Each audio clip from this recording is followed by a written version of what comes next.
Você já parou para pensar se o que você pratica é fé ou apenas hábito?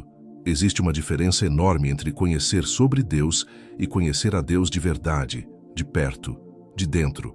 E essa diferença, muitas vezes, passa despercebida no cotidiano de quem frequenta uma igreja há anos. É sobre isso que precisamos conversar hoje, com calma, com honestidade, sem pressa. Religiosidade é uma palavra que soa bonita quando mal compreendida. Ela carrega a aparência da piedade, os rituais corretos, as palavras certas ditas na hora certa. Mas há algo frio dentro dela, algo que funciona por obrigação e não por amor, por medo e não por devoção. E o coração humano, no fundo, percebe essa frieza, mesmo que a mente tente ignorá-la. O problema não está nas práticas em si, porque orar, jejuar, louvar e ler a Bíblia tem valor real e inegável. O problema começa quando essas práticas se tornam o centro, e Jesus fica à margem do que deveríamos chamar de fé. Quando a liturgia substitui o encontro, quando a rotina engole a intimidade, quando você ora por obrigação e não porque sente falta dele. Há uma cena em Mateus 23 que é desconcertante pela sua precisão.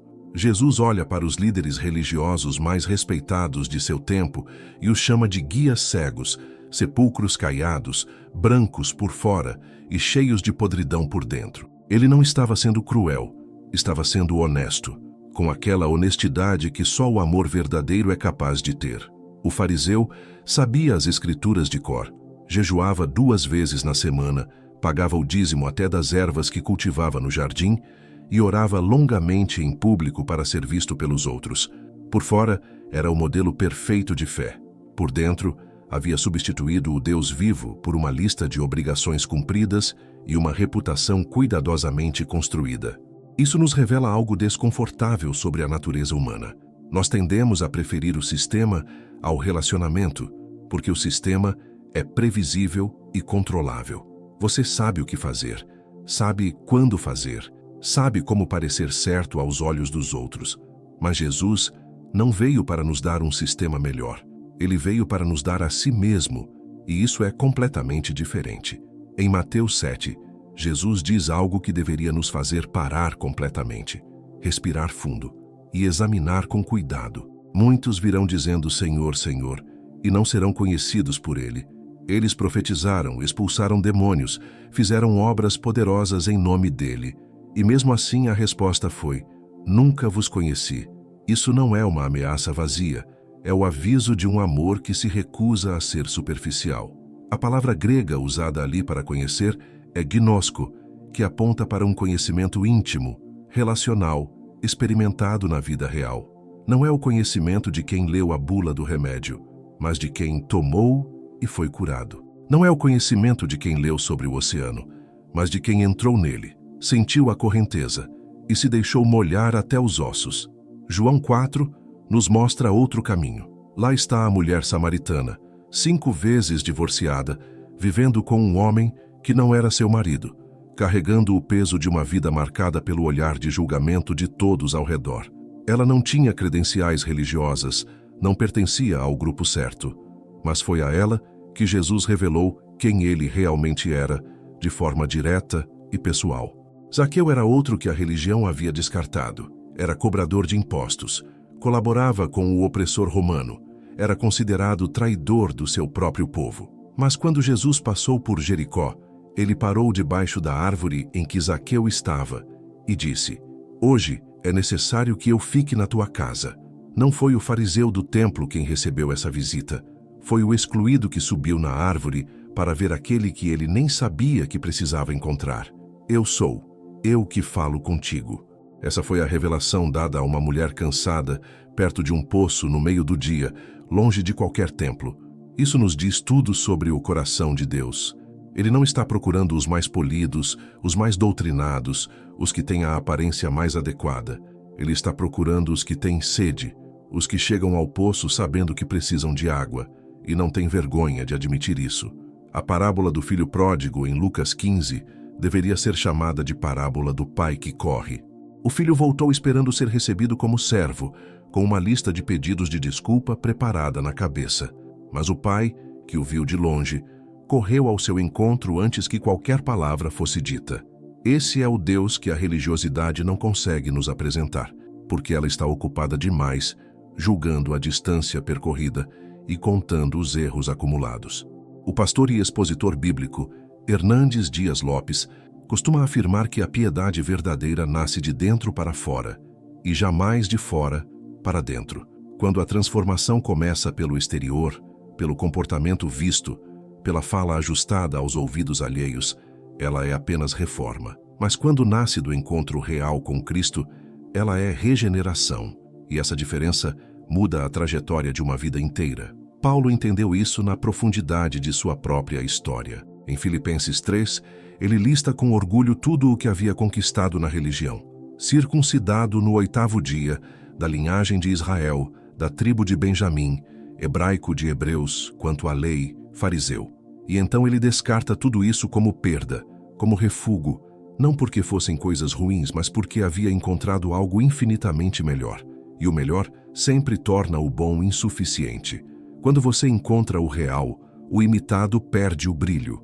Quando você bebe da fonte, a poça d'água não satisfaz mais. Esse é o testemunho de quem passou pela experiência de deixar a religiosidade para trás e encontrou Jesus de verdade.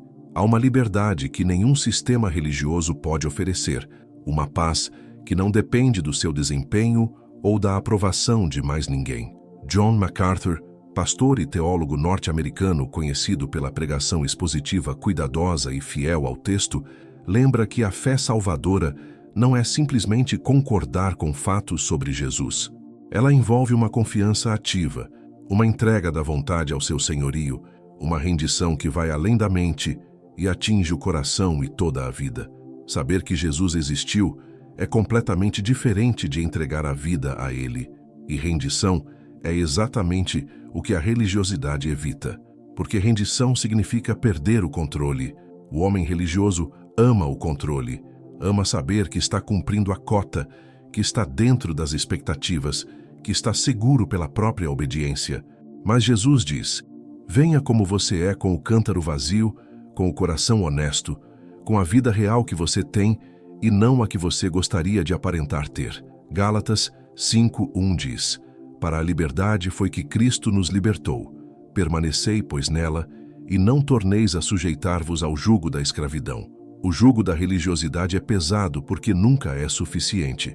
Sempre há mais uma coisa a cumprir, mais um nível a alcançar, mais uma aprovação a conquistar. A fé verdadeira descansa na obra de Cristo, que foi completa, suficiente e definitiva. O Salmo 139 tem uma oração que poucos têm coragem de fazer. Davi escreve: examina-me, ó Deus, e conhece o meu coração. Prova-me e conhece os meus pensamentos, e vê se há em mim algum caminho mau, e guia-me pelo caminho eterno. Pedir para ser examinado por Deus é um ato de coragem espiritual. É escolher a verdade sobre a aparência. É preferir a cura à anestesia. E isso, de forma prática, começa em momentos muito silenciosos e muito simples.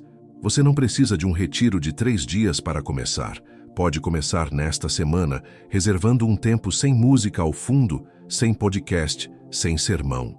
Só você e a palavra, em silêncio, lendo um capítulo dos evangelhos devagar, como se fosse a primeira vez, não para aprender um argumento, mas para encontrar uma pessoa. Pergunte-se ao orar: eu estou falando com Deus ou estou recitando palavras para mim mesmo? Quando você lê a Bíblia, você está buscando conhecer a Cristo ou apenas confirmar o que já pensa?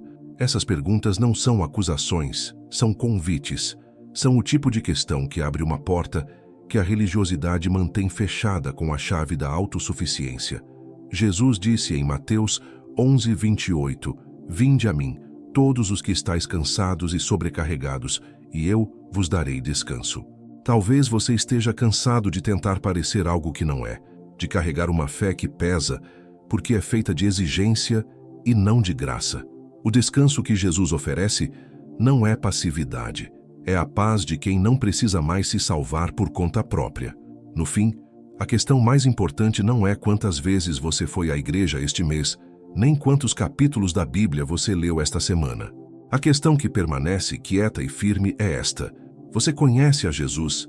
Não sabe sobre ele, não consegue citar ele, mas conhece. Há intimidade, há conversa real, há um relacionamento que cresce porque você o alimenta com honestidade e não com aparência. Fuja da religiosidade. Não como quem abandona a fé, mas como quem a leva a sério o suficiente para não se contentar com a casca. A casca alimenta a aparência, mas não alimenta a alma. E a alma tem fome de algo que nenhuma lista de afazeres religiosos pode saciar. Só Jesus pode.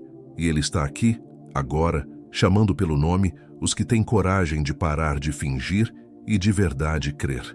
Se esse vídeo tocou algo dentro de você, deixa aqui nos comentários o seu nome e de qual cidade ou estado você está assistindo. A gente quer orar por você e pela sua família. E se você tem um familiar, um amigo querido, alguém próximo que está passando por um momento difícil agora, deixa o nome dessa pessoa aqui também. A gente quer interceder por ela junto com você, com todo o carinho. Antes de ir, deixa o seu like nesse vídeo, se inscreve no canal e ativa o sininho das notificações para receber um alerta sempre que a gente postar um conteúdo novo. A gente se vê no próximo vídeo. Que Deus te abençoe.